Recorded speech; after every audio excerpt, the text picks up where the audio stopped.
Hello बच्चों, एक बार पुनः आपका मेरी YouTube चैनल में स्वागत। बच्चों, जैसा कि आजकल हम पढ़ रहे हैं तरल दाब, प्रेशर ऑफ फ्लूइड्स, और उसमें आज मेरा टॉपिक है कि तरल के दाब पर गुरुत्व का प्रभाव। तरल के दाब पर गुरुत्व का प्रभाव, effect of gravity on pressure of fluid. ठीक है कि तरलों के दाब पर गुरुत्व का क्या प्रभाव पड़ता है। जैसा कि इससे पूर्व वाले वीडियो में मैंने आपको बताया था कि हमने निकाला था कि h मीटर गहराई पर, द्रव के तल से h मीटर गहराई पर किसी बिंदु पर जो द्रव के दाब के लिए जो सूत्र होता है, वह सूत्र मैंने आपको बताया था P बराबर HdG। P बराबर H मीन्स जो डेंसिटी होती है, जो ऊंचाई है, गहराई है, H रो G, अर्थात प्रेशर किस पर निर्भर करता है? गुरुत्व पर। पृथ्वी की ग्रेविटी होती है जो, उस ग्रेविटी पर दाब क्या करता है? दाब क्या होता है? रिस्पॉन्सिबल होता है। मतलब ग्रेविटी बढ़ेगी, पृथ्वी की यदि ग्रेविटी पर जहां पर ज्यादा होगी वहां पर दाब क्या होगा? ज्यादा होगा। मतलब इसका फॉर एग्जाम्पल हम कह सकते हैं कि यदि किसी टैंक में क्या रखा गया है? पानी रखा गया है, ठीक है, और इस टैंक पर ये, ठीक है, और ये जो है खुले क्षेत्र से, जहां पर टैंक खुला है उससे जो है कम दूरी पर, माना हमारे पास दो बिंदु है A और दूसरा बिंदु है B, तो इन दोनों पर कहां पर प्रेशर ज्यादा होगा? तो आप देखेंगे यहाँ पर पानी जो है इस तरीके से निकलेगा, ठीक है, और यहाँ पर जो पानी होगा P पर, यहाँ पर पानी का प्रेशर क्या होगा? ज्यादा होगा इस तरीके से। मतलब गहराई पर, द्रव में जितनी गहराई होगी वहां पर दाब क्या होगा? ज्यादा होता है। तो आज हम यही पढ़ने वाले हैं बच्चों, हम पढ़ने वाले हैं तरल के दाब पर गुरुत्व का प्रभाव। तरल के दाब पर गुरुत्व का प्रभाव। तो माना हमारे पास जो है रो डेंसिटी का, ठीक, रो घनत्व का कोई द्रव किसी बर्तन में रखा गया है। माना हमारे पास बर्तन है बच्चों, इस तरीके से कोई बर्तन है जिसका घनत्व क्या है? रो है, और इस बर्तन में जो है हमने पानी रखा हुआ है, ठीक है। अब इस बर्तन में जब पानी रखा है तो इस बर्तन में इसके ऊर्ध्वाधर, इस बर्तन में रखे पानी के ऊर्ध्वाधर तल पर हम दो बिंदुओं की कल्पना करते हैं। द्रव के भीतर स्वतंत्र तल से नीचे दो बिंदु मान सको, एक बिंदु ये है और एक बिंदु है, दोनों क्या है? एक दूसरे के ऊर्ध्वाधर दिशा में, ठीक है। इस बिंदु का नाम हमने क्या दिया? B1, और इसका नाम दिया P2, ठीक है, जो कहां से? H गहराई पर है। दोनों बिंदु B1 और B2 की जो गहराई है वो क्या है? H मीटर है। हम इस तरीके से जो है H मीटर उसकी गहराई ले लेते हैं। H मीटर गहराई पर B1 से B2 जो बिंदु है वो H1 गहराई पर है, ठीक है। अब क्या करना है? हमने इन दोनों बिंदुओं पर जो है केंद्र मानते हुए हमने एक बेलन की कल्पना करते हैं यहां पर, क्योंकि आप जानते हैं कि जो बेलन का जो दोनों साइड क्या होता है? समतल पृष्ठ होता है, ठीक है, वृत्तीय पृष्ठ होता है, और यहाँ पर जो है बिंदु B और B1 और B2 हो गए, ठीक है। अब इनका क्षेत्रफल, जो समतल जो वृत्तीय क्षेत्र है दोनों साइड, यहाँ पर इसका क्षेत्रफल हम ले लेते हैं A। इसका क्षेत्रफल क्या है? A है, ठीक है। और यहाँ पर हमने कल्पना करी एक H मीटर गहराई पर, H मीटर ऊंचाई का या गहराई का हम क्या कर रहे हैं? एक बेलन की कल्पना कर रहे हैं, ठीक है। और यहाँ पर बिंदु B1 पर जो प्रेशर मानते हैं हम लोग, सपोज B1 पर जो प्रेशर है P1, और यहाँ पर जो प्रेशर है वो हो जाएगा आपका P2। अब देखेंगे कि द्रव के भीतर, तो सबसे पहले हम क्या निकालेंगे? द्रव का भार निकालेंगे। सबसे पहले हम देखिए H मीटर गहराई पर, द्रव के भीतर H मीटर गहराई पर हमने किसकी कल्पना करी? बेलन की कल्पना करी। और उस बेलन में भरे द्रव का जो भार है, इस बेलन में जितना द्रव भरा गया है उसका भार हम सबसे पहले निकालेंगे। तो माना हम लिखते हैं, माना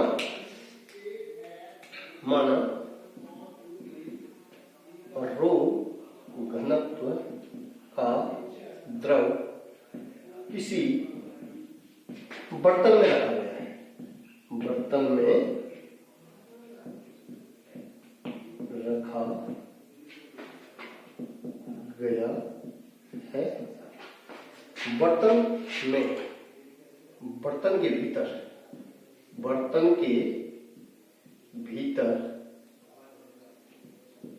h मीटर गहराई पर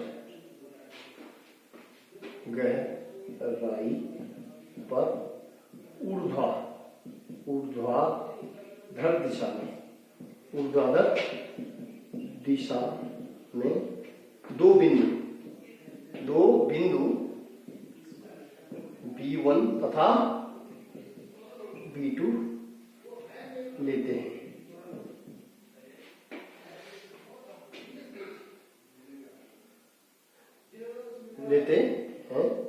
ठीक है।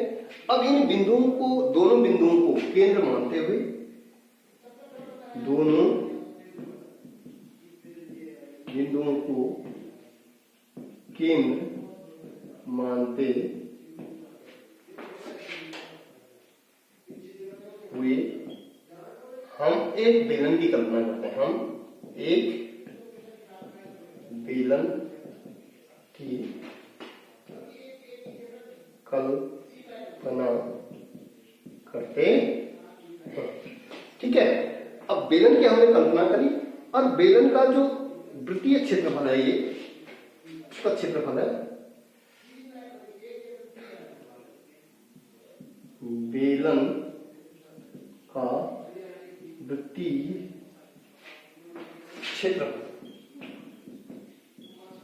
जिसको हम समतल क्षेत्र बोलते हैं, बेलन का वृत्तीय क्षेत्रफल A तथा, ठीक है, बेलन का वृत्तीय क्षेत्रफल A है। ठीक है। अतः बेलन में भरे द्रव का भार, बेलन में भरे द्रव का जो भार होगा, वो भार हमें निकालना है। W बराबर हो जाएगा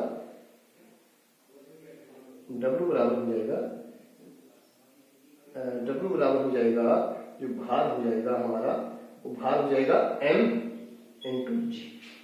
ठीक है। द्रव का भार क्या हो जाएगा, इसमें बेलन में भरे द्रव का जो भार हो जाएगा mg। अब चूंकि हम जानते हैं द्रव्यमान बराबर m बराबर क्या होता है, जो द्रव्यमान हो जाएगा रो इंटू वी के, अर्थात द्रव्यमान किसके होगा, घनत्व गुणा वॉल्यूम के। तो चूंकि हम जानते हैं रो तो है ही है और भी हम जानते हैं, भी क्या हो जाएगा, माना इसका जो क्षेत्रफल है वो a है, बेलन का क्षेत्रफल जो है, ठीक है, वृत्तीय क्षेत्र का क्षेत्रफल क्या है a और हाइट क्या है h, तो जो आयतन हो जाएगा a इंटू h। तो बच्चों ये हो जाएगा हमारा, m की वैल्यू हमने निकाली, तो हमारा जो हो जाएगा m की वैल्यू हमने रखी रो a h इंटू जी। ठीक है। ये हमारा जो है, अतः बेलन में भरे द्रव का जो भार हो जाएगा वो हो जाएगा रो a h इंटू जी। ठीक है। अब हमारा जो है, सबसे पहले हम क्या निकालेंगे, इस पे तीन चीजें देखने की वाली बात है कि द्रव के भीतर, यदि किसी बर्तन में द्रव रखा गया है, द्रव के भीतर हमने दो बिंदुओं को लेकर के किसकी कल्पना करी, बेलन की कल्पना करी। तो हमने सबसे पहले बेलन में भरे द्रव का भार हमने निकाल दिया। ठीक है, वो निकाल दिया हमने W। अब हम देखेंगे कि यहाँ पर दो बल काम कर रहे हैं, इस पे, एक तो इस बिंदु B पर एक बल नीचे को काम कर रहा है F1, ठीक है, एक बल काम कर रहा है ऊपर की ओर, इस पर जो काम कर रहा है बल वो हो जाएगा आपका F2, और तीसरा जो है बेलन में भरे द्रव का भार। ठीक है। तो यहां पर हम निकालेंगे, ठीक है, इसमें जो है हम आपको बताना चाह रहे हैं कि इस पर जो है बेलन में रखे द्रव पर, इस प्रकार हम कह रहे हैं कि जो वृत्तीय बेलन है, इस वृत्तीय बेलन पर तीन बल काम कर रहे हैं ऊर्ध्वाधर दिशा में। एक तो आपका बिंदु B पर जिसकी दिशा नीचे को है, बिंदु B पर जो वृत्तीय फलक है बेलन की ऊपर की ओर बल काम कर रहा है, और तीसरा बल जो है द्रव इसमें जो बाहर रखा हुआ है। ठीक है, तो वृत्तीय बेलन पर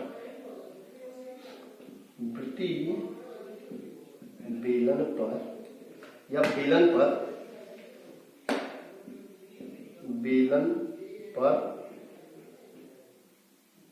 तीन बल कार्य कर रहे हैं।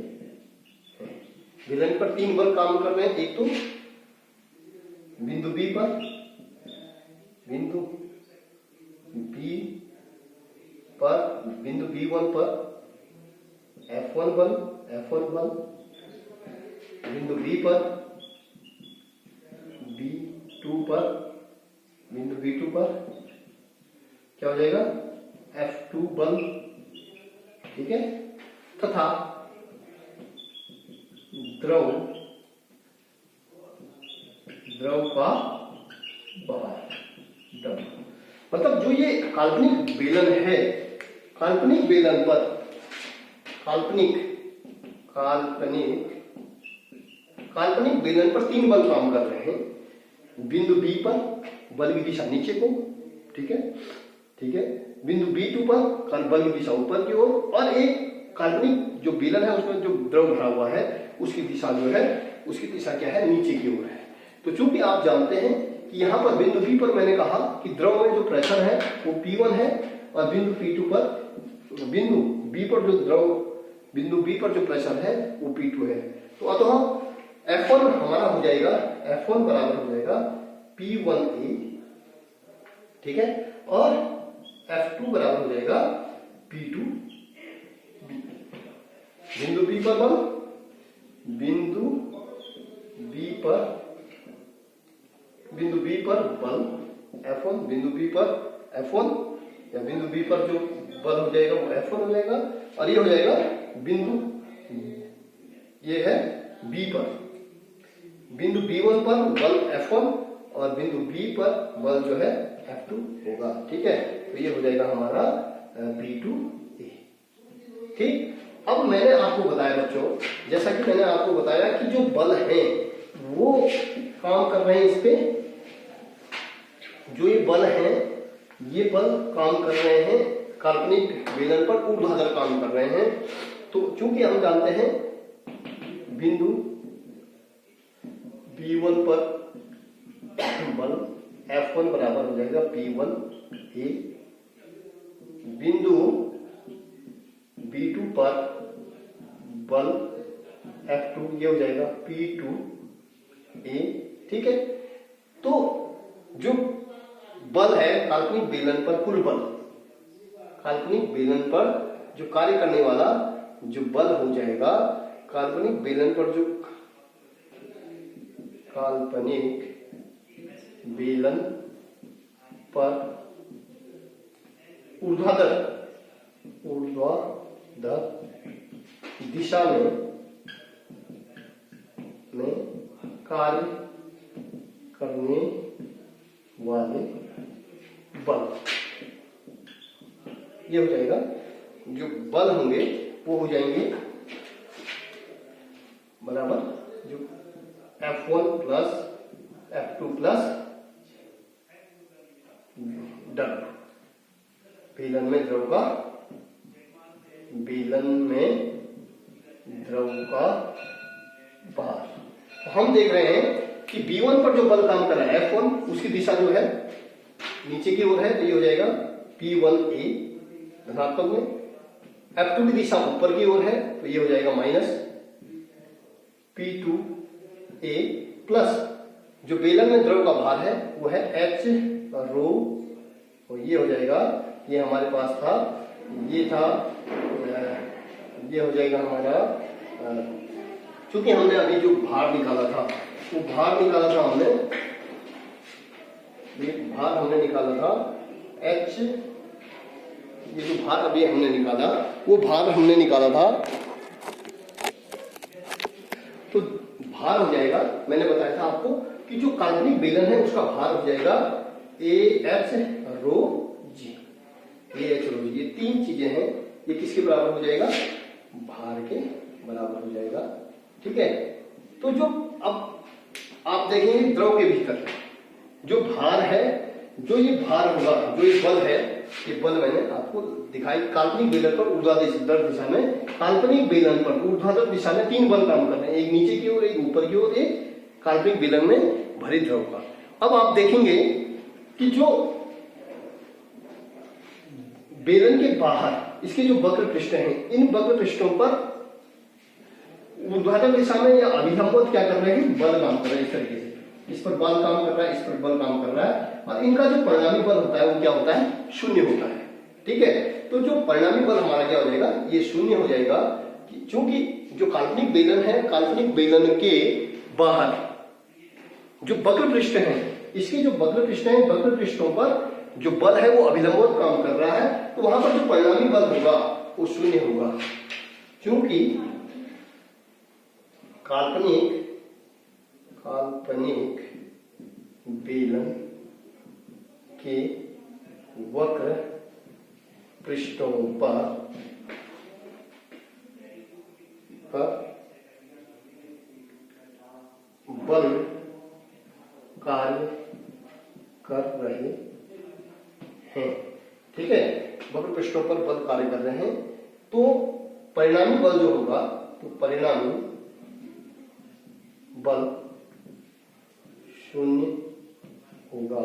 जो परिणामी बल होगा वो शून्य होगा, और शून्य के लिए हम देख रहे हैं कि शून्य, हम इस पे जो परिणामी बल है द्रव, इस बर्तन में जो बल है, इसके वक्र पृष्ठों पर जो लगने वाला बल है, वो बल क्या है, एक दूसरे की क्या है, बराबर है, तो उसको हम परिणामी बल क्या बोलेंगे, शून्य है। परिणामी बल क्या है, यहाँ पर शून्य है, तो ये हो जाएगा 0 बराबर हो जाएगा P1A minus P2A plus AH रो G। अब आप देखेंगे, यदि हम इसको क्या कर लेते हैं, यदि माइनस कॉमन ले लेते हैं, यदि हम माइनस कॉमन लेते हैं तो बच्चों ये हो जाएगा, यदि हम माइनस कॉमन लेते हैं तो 0 बराबर हो जाएगा माइनस,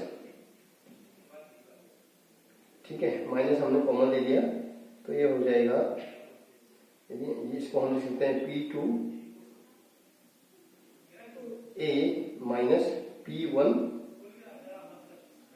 या हम इसको इस तरीके से लिख सकते हैं। कैसे, आप देखेंगे, इसको पक्षांतर कर दीजिएगा, तो ये हो जाएगा माइनस AH रो G बराबर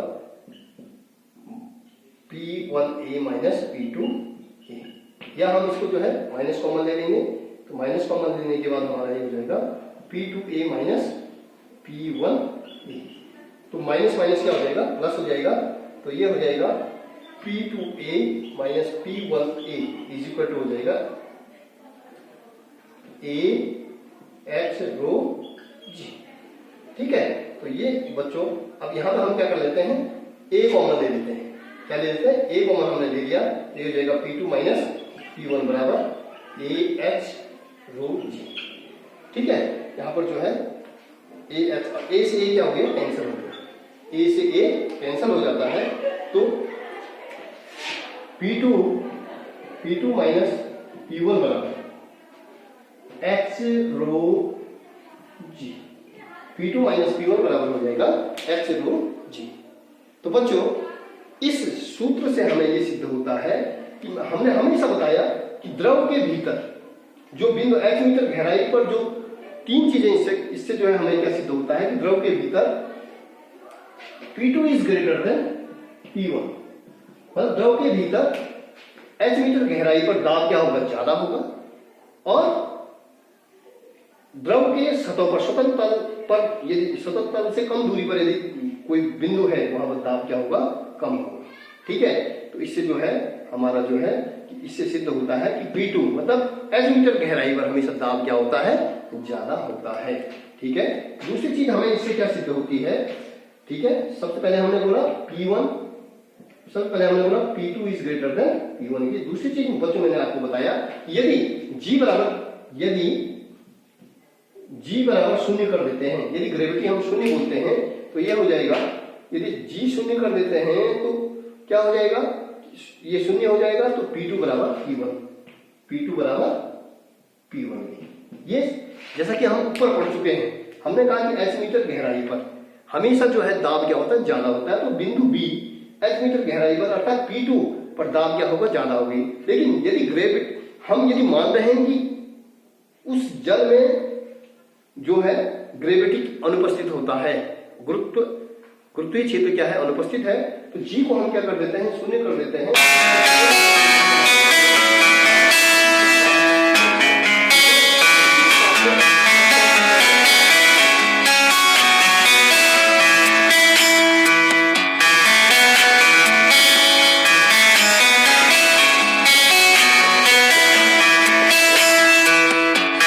जैसा कि मैंने आपको बताया कि किसी बर्तन में रखे द्रव के बिंदु B1 और B2 पर हमने एक काल्पनिक बेलन बनाया, जिसपे हमने दाब बिंदु B2 पर दाब P2 और बिंदु B पर दाब -P1, मतलब बिंदु B1 पर जो दाब है P1, तो P2 - P1 बराबर H रो G। तो A से A कैंसिल, तो हमारे पास था P2 - P1 बराबर A row G, sorry H row G. तो हम ये कह सकते हैं कि यहाँ इस फॉर्मूले से कि मतलब तरल के दाब पर गुरुत्व का प्रभाव, तरल के दाब पर गुरुत्व का प्रभाव कि मतलब जहां पर जो एच मीटर गहराई पर दाब मैंने कहा था ज्यादा होता है, कि द्रव के स्वतंत्र तल से एच मीटर गहराई पर हमेशा दाब क्या होता है, ज्यादा होता है। तो पहली कंडीशन मैंने आपको बताई थी कि P2 is greater than P1। यहाँ पे आप देख रहे होंगे P2 क्या है, ज्यादा है, अर्थात द्रव के स्वतंत्र तल से एच मीटर गहराई पर दाब क्या होता है, ज्यादा होता है। तो ठीक है, तो वहां पर जो है मतलब जहां पर पृथ्वी का गुरुत्वीय क्षेत्र क्या होगा, ज्यादा होगा, वहां पर दाब ज्यादा होगा। अर्थात जो दाब होता है वो किस पर निर्भर करता है, जी पर निर्भर करता है।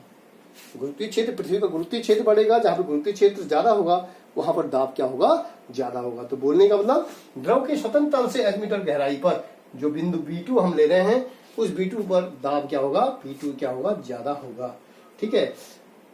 दूसरी कंडीशन मैंने आपको जो बताया कि जैसे यदि हम कल्पना करें कि G बराबर 0, मतलब गुरुत्वीय मतलब दाब पर जो G को हम यदि गुरुत्व को हम क्या लेते हैं, जो गुरुत्व का प्रभाव है यदि शून्य है, यदि G को हम शून्य लेते हैं, तो यहाँ पे आप देखेंगे P1 P2 minus P1 is equal to 0, अर्थात P2 बराबर इसके P1 के। इसका मतलब क्या है कि द्रव के भीतर दो बिंदु, जो बर्तन के द्रव के अंदर ऊर्ध्वाधर दिशा में हमने दो बिंदु लिए B1 और B2, और यहाँ पर हमने एक काल्पनिक बेलन की कल्पना करी। तो यहाँ पर यदि हम G को, गुरुत्वीय क्षेत्र को यहाँ पे शून्य लेते हैं या गुरुत्वीय क्षेत्र यहाँ पे अनुपस्थित मानते हैं, तो वहां पर दोनों वस्तु जगहों पर दाब क्या हो जाता है, समान हो जाता है। जबकि हम इससे ऊपर पहले क्या पढ़ चुके हैं कि एच मीटर गहराई पर द्रव के स्वतंत्र तल से एच मीटर गहराई पर हमेशा दाब क्या होता है, ज्यादा होता है। तो यहाँ पर ये तथ्य क्या हो जाता है, फेल हो जाता है। ठीक है। तीसरी चीज है कि द्रव के स्वतंत्र तल से एच मीटर गहराई पर हमेशा दाब क्या होता है, P बराबर क्या होता है, यहाँ पे देख रहे होंगे आप P2 माइनस P1। ठीक है। ये दाब किसके हो रहा है, H रो G के, अर्थात H द्रव के स्वतंत्र तल से H मीटर गहराई पर। ठीक है। या द्रव स्तंभ के कारण जो दाब होता है वो किसके बराबर होता है, H रो G, जिसको हम डेल्टा P भी बोल सकते हैं, इसको हो जाएगा H रो G। ठीक है। अगला जो है, ये तीसरी चीज आ गई। चौथा हम यहाँ पे बोलेंगे, चौथी कंडीशन हमारी आएगी, चौथी कंडीशन हमारी आती है यहाँ पे, यदि हम लें, चौथी कंडीशन हमारी आती है बच्चों कि हमेशा जो द्रव का जो दाब है वो दाब किस पर निर्भर करता है, हमेशा बर्तन के आकार पर निर्भर करता है, निर्भर नहीं करता है। बर्तन का आकार किसी भी प्रकार का हो, किस भी प्रकार का हो, उस पर निर्भर करता है, बल्कि P हमेशा निर्भर करता है किसके, P प्रोपोर्शनल टू H के, P प्रोपोर्शनल टू किसके, घनत्व के। हमेशा जो दाब, किसी बर्तन में जो दाब है वो किस पर निर्भर करता है, गहराई पर, अर्थात ऊंचाई पर, और किस पर, घनत्व पर। तो जो दाब होता है वो बर्तन के आकार पर निर्भर न करते हुए किस पर निर्भर करता है, एच पर निर्भर करता है और रो पर निर्भर करता है। तो दाब है, दाब, घनत्व तथा ऊंचाई पर, ऊंचाई ऑब्लिक गहराई पर निर्भर करता है, ठीक है। अगला जो कंडीशन है कि द्रव के किसी बर्तन में रखे, ठीक है, बर्तन में रखे समान ऊंचाई पर जो दाब है, समान बर्तन के स्वतंत्र तल से, समान बर्तन के जो है स्वतंत्र तल से समान गहराई पर जो दाब होता है वो किसके बराबर, ठीक है, वो किसके, उसके घनत्व के अनुपात के बराबर होता है। अगली चीज हमने पढ़ी कि बर्तन में समान गहराई पर, बर्तन में समान गहराई पर जो दाब होता है वो घनत्व के, उसके घनत्वों के अनुपात के बराबर होता है, ठीक है। तो इस प्रकार से बच्चों हमने पढ़ा कि h मीटर गहराई पर मतलब तरल दाब पर, तरल के दाब पर गुरुत्व का क्या प्रभाव पड़ता है। तो इससे हमने ये देखा कि हमेशा जो तरल के दाब पर गुरुत्व का प्रभाव पड़ता है, हमेशा P2 - P1 बराबर किसके होता है, h रो g के, ठीक है। तो ये जो है कि हमेशा जो है दाब पर किसका प्रभाव पड़ रहेगा, गुरुत्व का प्रभाव रहेगा। तो बच्चों मुझे पूर्ण विश्वास है कि आपके समझ में ये टॉपिक आया होगा और आशा करता हूं कि जो है आप इसको अच्छे तरीके से करेंगे। धन्यवाद।